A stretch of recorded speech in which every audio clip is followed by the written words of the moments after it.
Train আছে রাত 11টায় ছাড়ে। না ভালো থাকে যারা দূর পাল্লার জার্নি করতে।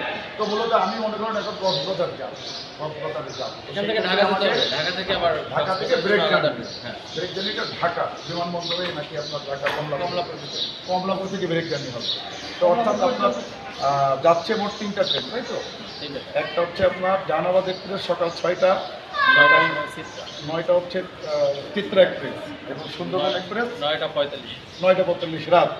কক্সবাজারগামী যে নতুন এক্সপ্রেস চালু হয়েছে সেই এক্সপ্রেসে কিন্তু আপনাকে যেতে হবে। অর্থাৎ ব্রেক জার্নিটা কিন্তু আপনাকে ধোয়াই লাগবে। তার মানে এই না যে আপনি এখান থেকে উঠলেন এসি কোচে একেবারে চিৎপটাং হয়ে ঘুমালেন এবং কক্সবাজার গিয়ে নামলেন, উঠেই আপনি সূর্যাস্ত দেখলেন বা সমুদ্রের ঢেউ দেখলেন, বিষয়টা কিন্তু সেরকম নয়।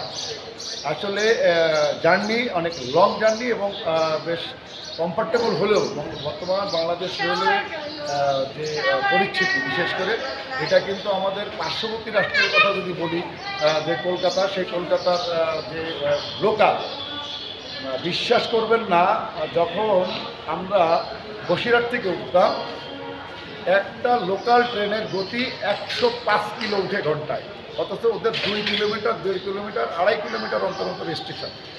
এই একটা স্টেশনে যেতে কিন্তু তাদের সময় লাগে খুব কম। কিন্তু প্রতিটা সে কোনো ট্রেন সরাসরি যায় কিনা বা কখন ছাড়ে, তো সেটা কিন্তু আবারও রিপিট করছি, সকাল 6টায় আপনি পাচ্ছেন জাহানাবাদ এক্সপ্রেস, সকাল 9টায় হচ্ছে চিত্রা এক্সপ্রেস এবং রাত 9টা 45 পাচ্ছেন কিন্তু আপনি সুন্দরবন এক্সপ্রেস। এই ট্রেনগুলোতে আপনি ঢাকায় যাবেন এবং ঢাকা থেকে পুনরায় আরও একটি ট্রেনে আপনাকে উঠতে হবে, যেটা চিটাগং এবং কক্সবাজার অবধি গিয়েছে। অর্থাৎ আপনার জার্নির যে প্রস্তুতিটা আপনারা কিন্তু সেভাবেই স্বর্গবাস অসার সঙ্গে সর্বনাশ। তো আমার সাথে অস্করণীর আসলে অসংখ্য ধন্যবাদ দেই যে অস্করণী আমার সাথে থেকে থেকে বা ভিডিওগুলো দেখে থেকে ও বেশ ফ্লুয়েন্টলি কথা বলতে পারে, এটা কিন্তু আমার খুব ভালো লাগা। ভিতরে আমরা ইনশাল্লাহ করব।